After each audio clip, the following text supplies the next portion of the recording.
ಶಿವಮೊಗ್ಗ ವಿಮಾನ ನಿಲ್ದಾಣದೊಳಗೆ ನುಗ್ಗಿ ಆತಂಕ ಮೂಡಿಸಿದ್ದ ಕರಡಿಯನ್ನ ಅರಣ್ಯ ಇಲಾಖೆ ಸಿಬ್ಬಂದಿಗಳು ಹಿಡಿಯುವಲ್ಲಿ ಯಶಸ್ವಿಯಾದ ಘಟನೆ ಮಾರ್ಚ್ 30ರಂದು ನಡೆದಿದೆ. ವಿಮಾನ ನಿಲ್ದಾಣದ ಸುತ್ತಮುತ್ತ ಗ್ರಾಮಗಳಲ್ಲಿ ಕರಡಿ ಕೆಲ ದಿನಗಳಿಂದ ಕಾಣಿಸಿಕೊಂಡಿತ್ತು. ಅರಣ್ಯ ಇಲಾಖೆ ಸಿಬ್ಬಂದಿಗಳು ಹುಡುಕಾಡುತ್ತಿರುವ ವೇಳೆ ಪೊದೆಯಿಂದ ಜಿಗಿದು ಏರ್ಪೋರ್ಟ್ ಕಾಂಪೌಂಡ್ ಒಳಗೆ ಹಾರಿ ಪೊದೆಯೊಳಗೆ ಸೇರಿಕೊಂಡಿತ್ತು. ಇದೀಗ ಕರಡಿಯನ್ನ ಅರಣ್ಯ ಇಲಾಖೆ ಅಧಿಕಾರಿಗಳು ಅರವಳಿಕೆ ನೀಡಿ ಹಿಡಿಯುವಲ್ಲಿ ಯಶಸ್ವಿಯಾಗಿದ್ದಾರೆ. ಮಾರ್ಚ್ 30ರಂದು ವಿಮಾನ ನಿಲ್ದಾಣದ ಪಕ್ಕದ ವಿನಾಯಕನಗರ, ಜ್ಯೋತಿನಗರದಲ್ಲಿ ಕರಡಿ ಕಾಣಿಸಿಕೊಂಡಿತ್ತು. ಅಲ್ಲಿನ ಮನೆಗಳು, ತೋಟಗಳ ಪಕ್ಕದಲ್ಲಿ ಕರಡಿ ಓಡಾಡಿದೆ. ಸ್ಥಳೀಯರು ಇದರ ವಿಡಿಯೋ ಚಿತ್ರೀಕರಣ ಮಾಡಿಕೊಂಡು ಅರಣ್ಯ ಇಲಾಖೆಗೆ ಮಾಹಿತಿ ನೀಡಿದ್ದಾರೆ.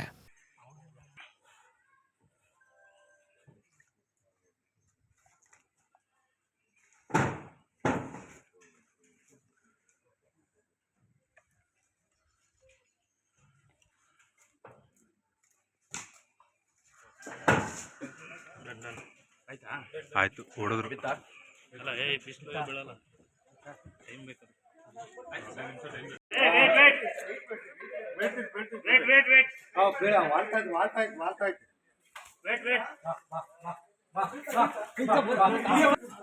ಸರ್ ಸರ್ ಹೊರಗಡೆ ಹೋಗ್ರಿ ಸರ್, ದೂರ ಹೋಗ್ರಿ, ದೂರ.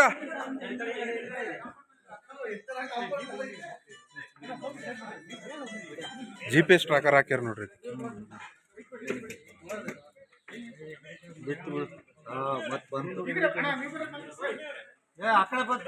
ಅಲ್ಲೇ ಮಕ್ಕಳ 5 ನಿಮಿಷ